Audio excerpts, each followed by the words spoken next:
শুভেচ্ছা প্রিয় পাঠক বন্ধুরা, আমি মুরশালিম আপনার জন্য এনেছি এক মজার গল্প, সর্দার ব্যাং।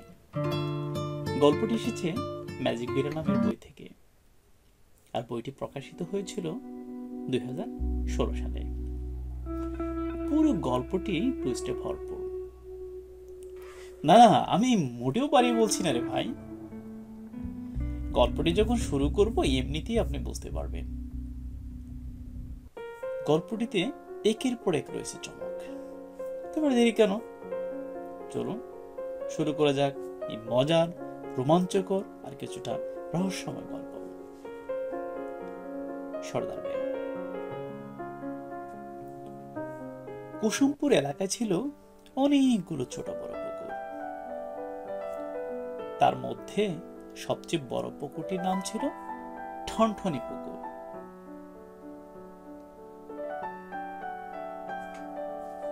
এখানে থাকতো একদল টিউটুই ব্যাং। এরা সব সময় একসঙ্গে থাকতো, একসঙ্গে ডাকতো, একসঙ্গে সাঁতার কাটতো। এক কথা ছিল একদম অটুট বন্ধনে বাঁধা। এই ঠনঠনির নামটা কিন্তু পুকুরের আসল মালিক অরবিন্দ তালুকদার রাখেননি, রেখেছে গ্রামের দুষ্টু ছেলেরা। কেন আবার বলুন? কারণ তো খুবই সহজ। এই অরবিন্দ তালুকদার ছিলেন খুবই কৃপণ, কাউকে এক পয়সাও সাহায্য করতেন না। তাই সবাই তার নাম দিয়েছিল ঠনঠনি তালুকদার।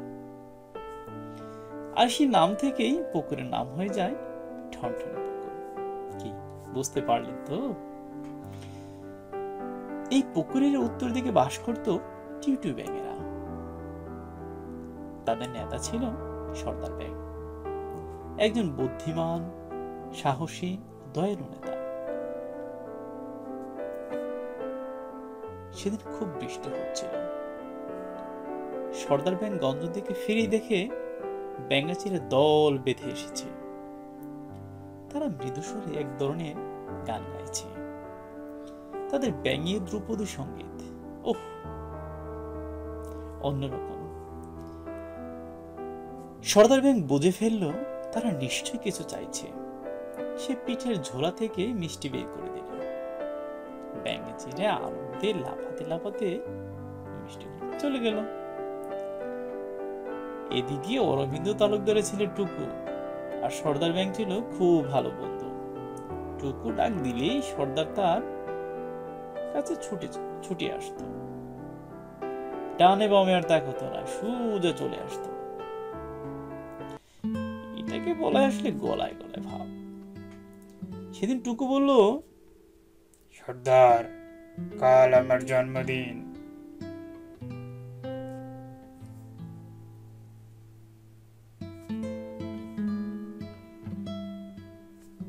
সর্দার, কাল আমার জন্মদিন, তোমাদের সবাইকে দাওয়াত দিলাম। সর্দার ব্যাং তো মহা খুশি, লাফাতে লাফাতে চলে গেল বাড়িতে দাওয়াতের কথাগুলো সবাইকে জানাতে।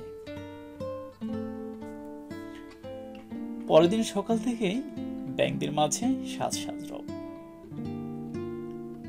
ব্যাংক রমণীরা সুন্দর করে সাজছে। অবিবাহিত ব্যাঙেরা ছুটছে পার্লারে। সবাই চাইছে একদম সুন্দর করে টুকুর জন্মদিনে যেতে। সর্দার বিকেল 4টায় সবাইকে জারুল গাছের নিচে জড়ো হতে বলল। যে কথা সেই কাজ, যথাসময়ে সবাই হাজির। টুকুর বাড়ি তখন সাজ সাজ রব, দল বেঁধে মানুষজন আসছে। ব্যাঙেরা ঠিক করে দিল তারা পুকুর ঘাটের দক্ষিণ ভিটিতে থাকবে। কিন্তু বিপদ ছিল এক জায়গায়। ওই যে টুকুর বন্ধু জিকু, সে কিন্তু ব্যাঙদের একদম সহ্য করতে পারত না। সে মনে মনে একটা দুষ্ট ফন্দি আঁটছিল। জিকুর হাতে ছিল অনেকগুলো গ্যাসের বেলুন। সে সর্দার ব্যাংকে বলল, এই বেলুনগুলো নাও, আর সবাই মিলে বলো শুভ জন্মদিনটুকু। ব্যাঙেরা প্রথমে হকচকে গেল, সর্দার বলার সাথে সাথে সবাই একসাথে চেঁচিয়ে উঠল, হ্যাপি বার্থডে টু ইউ টুকু। আবার সাথে সাথে বাংলাটা বলল, শুভ জন্মদিনটুকু। জিকু তখন সর্দারের হাতে অনেকগুলো গ্যাসের বেলুনের সুতো ধরিয়ে দিল, বলল, দুহাত দিয়ে শক্ত করে ধরো। সর্দার একদম সরল বিশ্বাসে শক্ত করে ধরল। হঠাৎই বেলুনগুলো আকাশের দিকে উঠতে শুরু করলো। সর্দার ব্যাঙ উঠতে লাগলো। প্রথমে সে বেশ মজা পাচ্ছিল, এক ধরনের থ্রিলার তার মধ্যে কাজ করছিল, থ্রিল যেটাকে বলা হয়। কিন্তু কিছুক্ষণ পর সে ভয় পেতে শুরু করলো, বাঁচাও বাঁচাও বাঁচাও। নিচে থাকা ব্যাঙেরা চিৎকার করতে লাগলো, আর জিকু হু হু করে হাসতে লাগলো।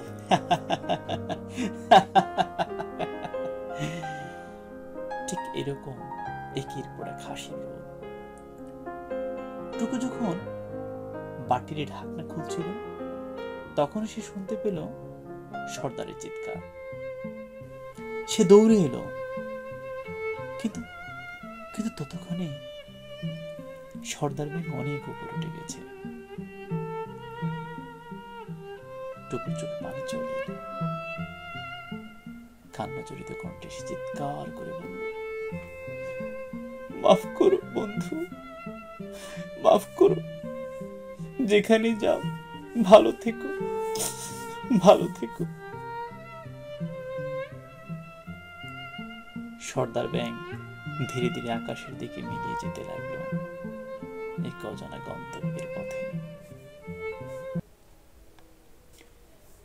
এভাবেই শেষ হলো সর্দার ব্যাঙের গল্প। কেমন লাগলো গল্পটি? আচ্ছা, আপনার জীবনে কি কখনো এমন অপ্রত্যাশিত বা রোমাঞ্চকর মুহূর্ত এসেছে? কমেন্টে লিখুন না আপনার সেই কাহিনী, নিশ্চয়ই শুনবো, নিশ্চয়ই জানবো। আবার দেখা হবে নতুন কোনো গল্পে, নতুন কোনো আভে। ততদিন ভালো থাকুন, সুস্থ থাকুন, সুন্দর থাকুন। সবাইকে নিরন্তর শুভেচ্ছা, ধন্যবাদ, বিদায়।